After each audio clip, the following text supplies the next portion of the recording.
começar, seu Bernardo. Então, meu nome é Antônio Bernardo Soares, sou nascido em Itu, estado de São Paulo, e comecei o boxe quando tinha 16, 17 anos. Meu pai era militar, capitão do exército, gostava muito de boxe e me colocou no boxe para mim começar a trabalhar com boxe. E aí, trabalhando com boxe, eu comecei a fazer os campeonatos amadores. Campeonato Paulista, Torneio dos Campeões, Luva de Ouro, pela Federação Paulista, que o presidente era Newton Campos, já na época era Newton Campos. E eu fiz boxe, mas no boxe eu não me dei muito bem. Eu tinha um estilo muito agressivo e tecnicamente não era bom. Era bom de pegar, pegava muito forte, mas isso não adianta dentro do boxe. E aí meu pai um dia falou para mim, ó, é melhor você parar de lutar boxe, senão você vai ficar louco aí, de tanto apanhar. Mas como eu gostava muito de boxe, eu comecei a fazer curso de árbitro de boxe. Fiz um curso em São Paulo, na Federação Paulista, fui bem, fui aprovado. Fiz um curso no Rio de Janeiro pela Confederação Brasileira, fui aprovado também. E comecei a trabalhar como árbitro de boxe na minha vida, todos os torneios, boxe amador e profissional. Depois eu fui evoluindo, fui em Nova York, fiz um curso pelo Conselho Mundial de Boxe, também fui aprovado e comecei a me dar bem como árbitro de boxe. Então todas as lutas que tinha, precisava de um árbitro com experiência, eu comecei a fazer, não só no Brasil, como no mundo inteiro. Eu conheço o mundo inteiro como árbitro de boxe. Então passei na mão de todos, são 52 anos fazendo boxe. E levava todos os lutadores para fora, para cá no Brasil também. E fiz vários campeões. E hoje sou presidente do Conselho Nacional de Boxe. Mas a minha passagem como árbitro foi muito grande. Tá. O que o senhor se lembra da luta entre Maguila e Holyfield? O senhor acha que o Maguila estava preparado? Então, essa luta eu briguei muito com o Luciano do Vale e com o Kiko. Foi uma briga muito grande, porque eu achava que o Maguila não estava na hora de lutar com o Holyfield. Eu achava que o Maguila tinha que fazer mais uma, duas lutas, para depois disputar um título mundial, não com o Holyfield, com o Mike Tyson, que a bolsa seria 10 vezes mais, pelo menos se perdesse, perdia para o campeão do mundo. Eu achava que não tinha. Essa tem uma história muito grande. Então, mas a do Tyson, o Newton me falou que quase houve, né, essa luta. Então, essa luta aconteceu o seguinte, eu lembro como se fosse hoje. Não queriam que fazia a luta com o Corinthians. Então, o que aconteceu? Saiu um diretor da Bandeirante, Ramon Escobetti e Newton Campos, e foram para o México brigar pela luta do título mundial do Maguila, não do Holyfield. O Holyfield era o 6º colocado, o Maguila era 2º do mundo. Eles foram lá para falar como que o 6º luta pelo título mundial e o 2º não luta. Então, o que eles fizeram? Para não ter briga, vocês lutam com o Holyfield, quem ganhar vai com o Mike Tyson. Não era a finalidade essa. A finalidade era esperar o Holyfield lutar com o Mike Tyson e depois chegar a vez do Maguila. Não esperaram isso e não aconteceu a luta pelo título mundial. Foi muito premeditado essa luta. Eu achei, na minha opinião. Na época eu fiz uma entrevista no jornal, eles não aceitaram muito, mas foi essa a história.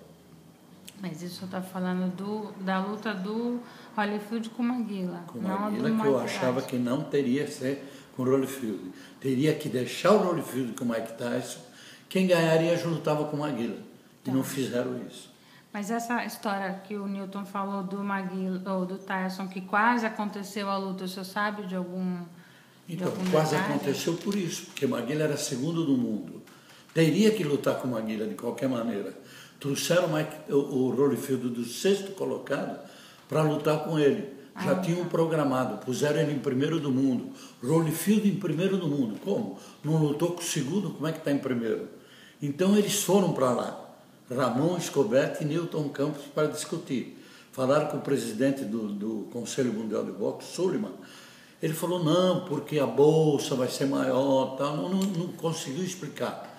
Então faz o seguinte, luta Maguila e Holyfield. Quem ganha luta com Tyson. Isso que não deveria ter feito, na minha opinião.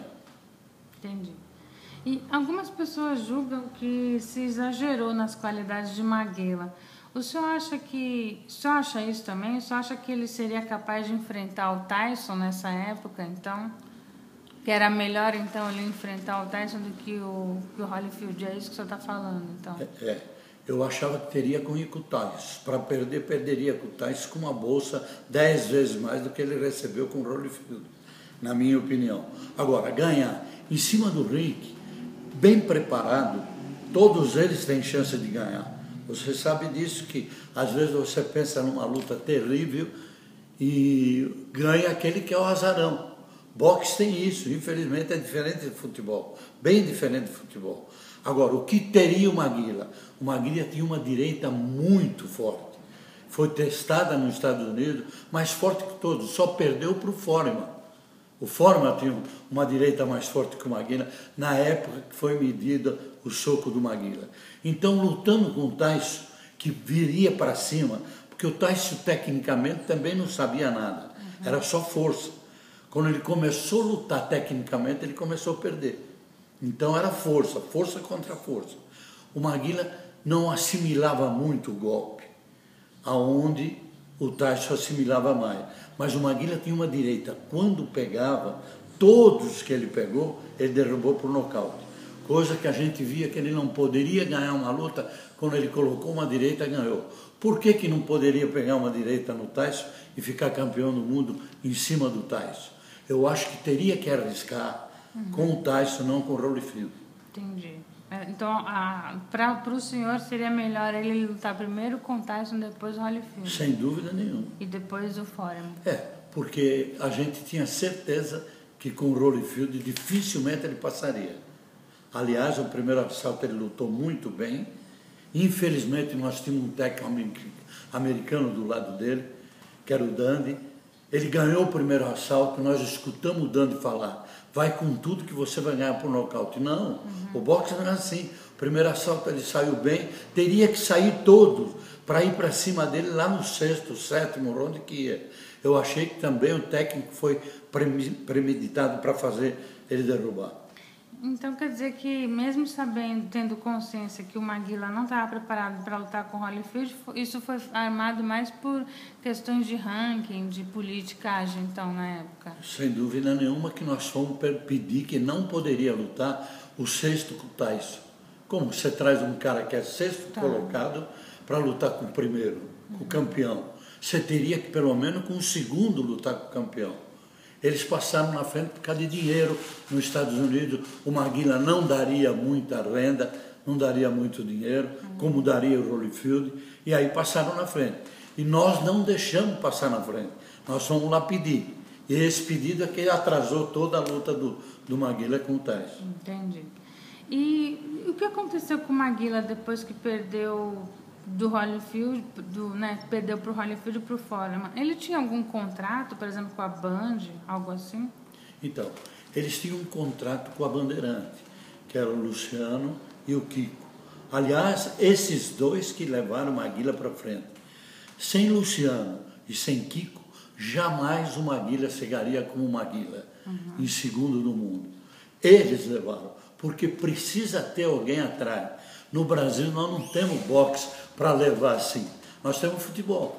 Quando eu levava algum atleta para fora do Brasil, todo mundo falava para mim: Bernardo, que lutador é esse? No Brasil só tem futebol, não tem lutador de boxe. Então quem fez o Maguila, na minha opinião, foi Kiko e foi Luciano do Vale. Esses dois é que programaram o Maguila para chegar onde chegou. Então, quer dizer, se preparou assim, tinha que preparar até o fim para um título mundial, na minha opinião. Tá.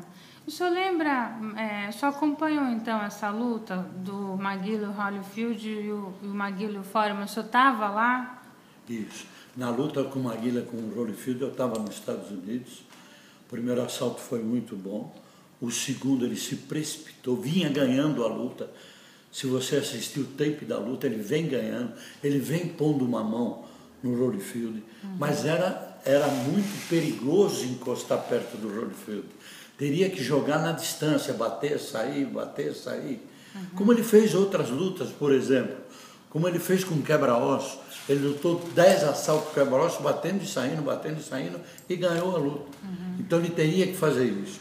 mas não foi mandado ele fazer isso, foi mandado ele ir para cima do cara para ganhar por nocaute. Então o boxe tem estratégia certa, tem que saber na hora que vai, na hora que tem que sair fora, na hora que tem que fazer um clinch. Eu sei muito isso porque comigo aconteceu quando eu lutava boxe. Eu sabia que eu tinha uma direita muito forte, então eu ia para cima e apanhava muito. Se eu pegasse um golpe, eu ganhava a luta. Se eu não pegasse, eu saía todo estragado do boxe. Então isso também, os lutadores hoje têm que saber quando pode ir, quando tem que esperar, tem que saber em cima do ringue isso. Tá. Essa luta com o Jorge Foreman, o senhor também estava lá? Com o Jorge Foreman, eu não estava lá, estava aqui em São Paulo. Tá. Aliás, quem narrou essa luta foi Cabrini, e eu fui o comentarista da luta.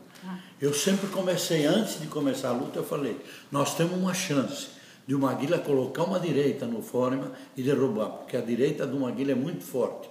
É a única chance que nós temos com o Foreman, é uma direita. No comentário que tem dessa luta que vocês têm gravado, vocês vão ver eu falar junto com o Cabrini, se ele colocar uma direita dele, senão chance nenhuma também. E o senhor lembra